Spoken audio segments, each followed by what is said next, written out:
Jesus' baptism tells us that love is the thesis and the starting point. Our baptism reflects our core identity as God's beloved. We're washed in God's love. That's the fundamental thing baptism declares to John in his feelings of unworthiness, to each of us in whatever feelings that we carry with us, carry around with us, carry to the water with us. But then what about the confession part of the passage? Am I leaving that out in what I just described? And while our core identity is beloved, what about parts of us that we might not like? We all have those. What about things we did that we're not proud of?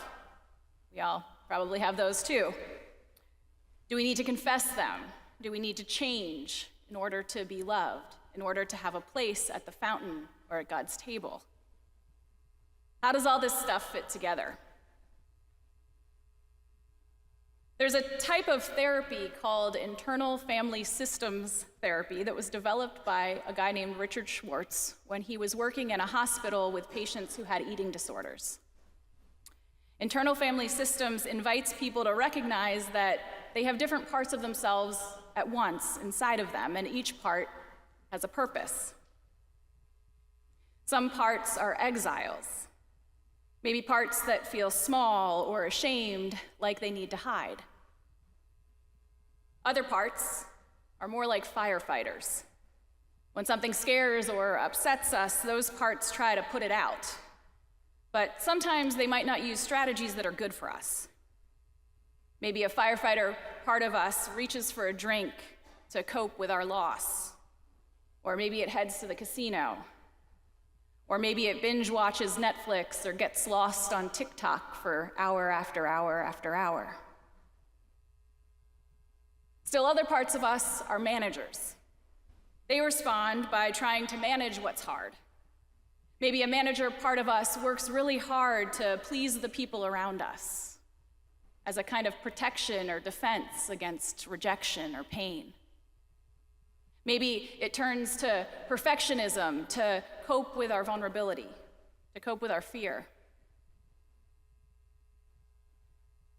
Schwartz noticed that when the people he was working with recognized these different types of parts of themselves and started to think about what their function was, what they were doing to help the person survive or adapt or succeed, that then they could relate to themselves differently in the process. And becoming aware, they could relate to themselves differently.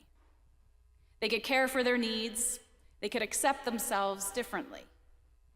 And then in the process, they had more capacity to make choices that they wanted to make, choices that were good for them. The firefighter doesn't need to do its usual thing to put out the fire, or the manager doesn't need to work so hard to get everything right, or to try to. The exiles might not even need to hide so deeply. He saw the way that being able to notice these different parts of us that we hold inside, he saw how that was part of the journey toward healing and toward transformation and change for his patients.